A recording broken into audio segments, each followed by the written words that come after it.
बड़ी खबर राजधानी रांची से आ रही है। बता दें, शराब घोटाले में रामेश्वर उरांव से पूछताछ आज ईडी के सामने आज पेश होंगे रामेश्वर उरांव। शराब नीति मामले में ईडी की जांच तेज, पूर्व मंत्री से ईडी करेगी लंबी पूछताछ। मनी लॉन्ड्रिंग मामले में बड़ी मुश्किलें। बड़ी खबर राजधानी रांची से आपको बता रहे हैं, शराब घोटाले में रामेश्वर उरांव से पूछताछ जारी। ईडी के सामने आज पेश होंगे रामेश्वर उरांव। शराब नीति मामले में ईडी की जांच तेज, पूर्व मंत्री से ईडी करेगी लंबी पूछताछ। मनी लॉन्ड्रिंग मामले में बढ़ी मुश्किलें।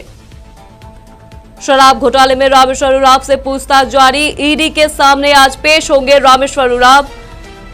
शराब नीति मामले में ईडी की जांच तेज, पूर्व मंत्री से ईडी करेगी लंबी पूछताछ। मनी लॉन्ड्रिंग मामले में बड़ी मुश्किलें। बड़ी खबर राजधानी रांची से आपको बता रहे हैं, शराब घोटाले में रामेश्वर उरांव से पूछताछ जारी। ईडी के सामने आज पेश होंगे रामेश्वर उरांव।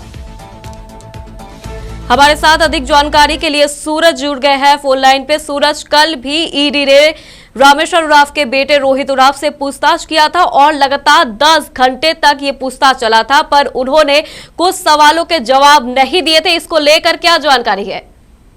देखिए, कहीं ना कहीं झारखंड के पूर्व वित्त मंत्री रामेश्वर उरांव और उनके बेटे रोहित की जो मुश्किलें हैं वो बढ़ सकती है। और आपने देखा है कल शराब और टेंडर घोटाले से जुड़े मामले में, यानी झारखंड में शराब दुकानों को संचालन और इसमें जो मेन पावर सप्लाई से जुड़े जो मामले हैं, किन किन दुकानों में किन किन जगहों पर उन्होंने ठेके दे रखे थे, उस संबंध में वित्त मंत्री रामेश्वर उरांव से, पूर्व वित्त मंत्री रामेश्वर उरांव के बेटे से कल भी पूछताछ हुई और आज पूर्व वित्त मंत्री रामेश्वर उरांव से आज ईडी पूछताछ करेगी। थोड़ी देर के बाद कहा जा रहा है कि रामेश्वर उरांव ईडी दफ्तर पहुंचेंगे और जो कार्रवाई है, पूछताछ की जो सिलसिला है वो शुरू हो जाएगी। कल आपने देखा कि रोहित उरांव के साथ साथ जो उनकी बेटी है, जो कि एक अधिकारी है, वो भी निशा उरांव वहां पर पहुंची थी और इसके बाद लगभग 10 घंटे तक पूछताछ हुई। कहा यह जा रहा है कि उस पूछताछ के दौरान कई ऐसे चीजें हैं जो कि रोहित ने ईडी के समक्ष रखा, ईडी को उन्होंने बताया और आज इसी सिलसिले में रामेश्वर उरांव से पूछताछ होगी। और आपने देखा कि ये मामला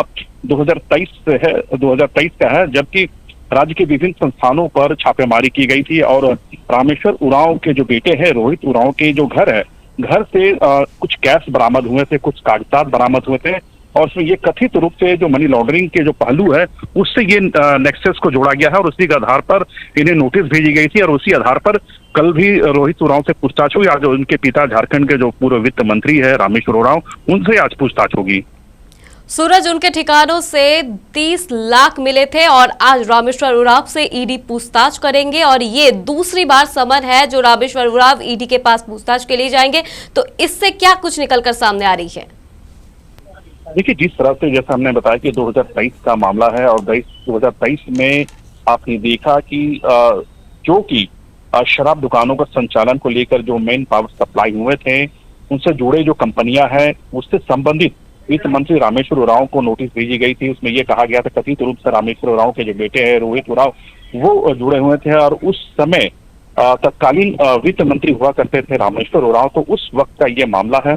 तो उस समय से लेकर अब तक लगातार विभाग की तरफ से कार्रवाई चल रही थी। फिर ये सारा मामला ईडी के समक्ष गया और ईडी अपने तरीके से कार्रवाई कर रही थी और ईडी ने कुछ हफ्ता पहले दोनों को नोटिस भेजा था, रामेश्वर उरांव को और उनके बेटे को। उसी के आधार पर पूछताछ के लिए बुलाया गया था, लेकिन उस वक्त रामेश्वर उरांव ने ईडी से कुछ हफ्ते का समय मांगा था। उसके बाद उन्होंने कहा था कि ईडी हमें कुछ हफ्ते का समय दो, उसके बाद मैं उनके हर एक सवालों का जवाब देने के लिए मैं दफ्तर वहां पहुंच पाऊंगा।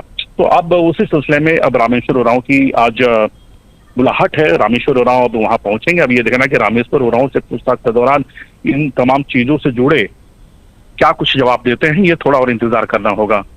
धन्यवाद सूरज तमाम जानकारी के लिए।